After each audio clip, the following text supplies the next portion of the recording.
ASEAN cup আমরা খেলতে যাচ্ছি। এই একটা বার্তার জন্যই অধীর আগ্রহে অপেক্ষায় ছিলেন দেশের ফুটবল ভক্তরা, যা এখন আর গুঞ্জন নয়। প্রথমবারের মতো ফিফার কোনো টুর্নামেন্টে উড়বে লাল সবুজের পতাকা। আসিয়ান কাপে অংশগ্রহণ, প্রস্তুতি ও জাতীয় দল গঠন ছাড়াও লীগ ও দলবদলের মতো সিদ্ধান্ত নিতে বাফুফের কার্যনির্বাহী কমিটির সপ্তম সভা অনুষ্ঠিত হয়। দীর্ঘ 4 ঘন্টার সভা শেষেই আসিয়ান কাপ নিয়ে আসে আনুষ্ঠানিক ঘোষণা। আমরা ফিফার কাছে যে আবেদনটা করেছিলাম, সেই আবেদনের পরিপ্রেক্ষিতে সেটার একটা পজিটিভ নিউজ আমরা পেয়েছি। সেই পজিটিভ নিউজটা হচ্ছে যে আসিয়ান কাপ আমরা খেলার অনুমতি পেয়েছি।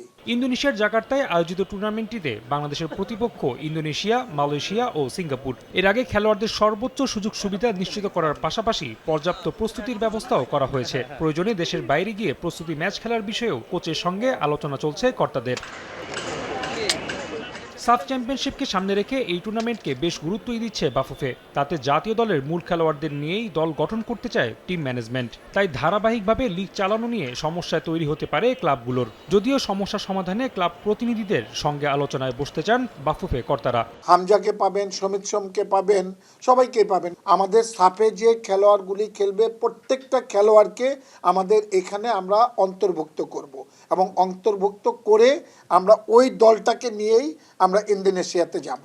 জাতীয় দলের স্বস্তির হাওয়া লাগলেও কাটছে না ঘরোয়া ফুটবল শুরু নিয়ে জটিলতা। পূর্ব ঘোষিত 25 আগস্ট যে মাঠে গড়াবে না লিগ, সেটা এখন নিশ্চিত। পরবর্তী তারিখ নিয়েও শীঘ্রই আলোচনায় বসছে কমিটি। সঙ্গে বাফুফের চিন্তার কারণ হয়ে দাঁড়িয়েছে দল বদলের সময়। যদিও বাফুফে হাঁটবে ফিফা ও এএফসির নির্ধারিত গাইডলাইন অনুযায়ী। আমরা যে ডেটটা এখন দিয়েছি তার একটা দিন পরে যদি কেউ দলবদল করে, আমি ইচ্ছা করলেও তাকে ঢোকাতে পারবো না। পুরো কিন্তু সব কিছু বন্ধ হয়ে যাবে। এটা ফিফা এএফসির সঙ্গে সংযুক্ত সব কিছু, এবং এই ডেটটাই আমাদের লাস্ট ডেট থাকবে এবং কেউ কোনো কমিটমেন্ট করে নাই। আমরা আসলে চাই প্রত্যেকটা দল আসুক। অবশ্য বাফুফের চাওয়া মোহামেডান, আবাহনী, বসুন্ধরা কিংস সহ সব দলই নির্ধারিত সময়ের মধ্যে দলবদল সম্পন্ন করুক। এবার প্রিমিয়ার লিগের 10 দলের সঙ্গে ওয়ান্ডারার্স, ফকিরাপুল ও আরামবাগ এই 3 দল যুক্ত হওয়ায় প্রথমবারের মতো 13 দল নিয়ে আয়োজিত হতে পারে লিগ। রাফি আমিন, সময় সংবাদ, ঢাকা।